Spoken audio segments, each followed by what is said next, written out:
Bonjour Colline Cosra, vous êtes directrice du bénévolat et des engagements de l'Armée du Salut. L'Armée du Salut qui lance donc une grande opération nationale Chaleur solidaire. On va en parler, mais d'abord quelques chiffres. Combien de sans-abri en France ou de mal logés ? Bonjour, donc déjà pour rappel, l'Armée du Salut est présente depuis 140 ans en France sur le secteur de l'inclusion, de la grande précarité, du handicap, de la jeunesse et du grand âge. Aujourd'hui, malheureusement, les chiffres sont très conséquents, enfin voire plus que conséquents, inentendables presque, concernant la question du sans-abrisme. C'est 350 000 sans-abri ou personnes hébergées dans des associations qui essayent de survivre dans des conditions aujourd'hui extrêmes de chaleur. Quand on parle de mal logés, ça veut dire quoi ? Ce sont des gens qui n'ont pas de logement fixe et qui sont logés dans des passoires thermiques ?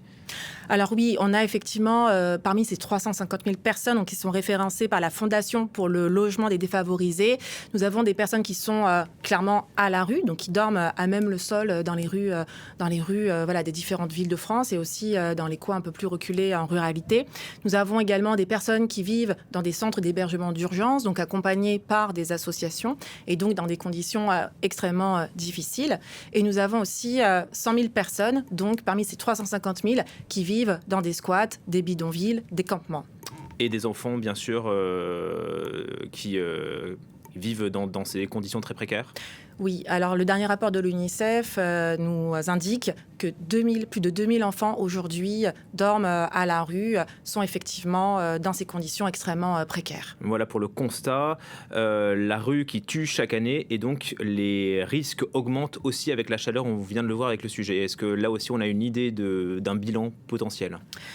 Alors effectivement, on a tendance à penser au sans-abrisme pendant la période hivernale, quand il fait froid, à l'approche de Noël. Et la rue, elle tue toute l'année. Donc là, on a effectivement les chiffres sans appel du collectif des morts de la rue. C'est 960 personnes qui meurent à la rue chaque année, et parmi lesquelles 33% pendant la période estivale. La rue, elle tue, et également elle aggrave les conditions de vie, de survie de ces personnes pour différentes raisons. Les personnes sans abri souffrent plus facilement de déshydratation. L'accès à l'eau est extrêmement compliqué. Il y a aussi l'aggravation des maladies chroniques, le besoin de chercher de la fraîcheur, un peu d'ombre, et aussi la solitude qui tue particulièrement pendant cette période, une période pendant laquelle les villes aussi se désertent, parce que les gens partent en vacances, et donc moins de liens aussi pour les personnes à la rue. Parlons de l'accès à l'eau, puisque ça touche énormément de choses pour le vivant, la déshydratation, le manque d'hygiène aussi. Pourtant, c'est un droit humain, rappelons-le, qui est reconnu par les Nations Unies. C'est une question de dignité en quelque sorte.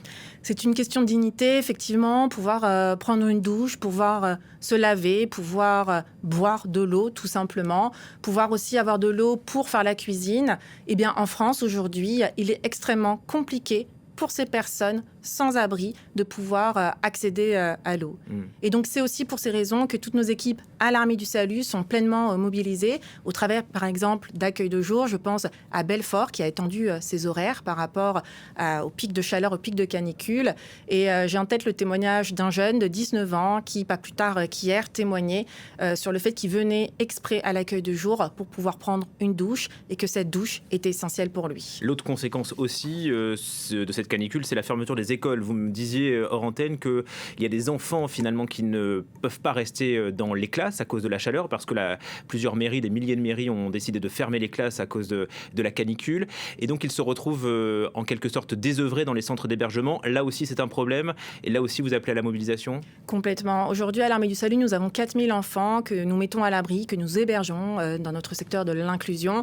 Et donc j'ai été interpellée pas plus tard qu'hier soir par un directeur d'un centre d'hébergement d'urgence en Île-de-France, car effectivement les classes ferment et les enfants se retrouvent toute la journée dans ces centres d'hébergement d'urgence. Donc on en appelle à la mobilisation citoyenne pour avoir encore plus de bénévoles, encore plus effectivement de moyens pour venir en aide à ces enfants, que ce soit sur le plan de l'aide à la scolarité, que ce soit pour proposer des animations, venir vraiment en soutien des travailleurs sociaux qui sont pleinement en première ligne pour venir secourir ces personnes. Et puis parlons aussi des personnes âgées qui sont très nombreuses à Paris, qui souffrent aussi de la chaleur dans leurs appartements parfois, et qui, elles, sont isolées, elles ont besoin aussi de voir du monde ?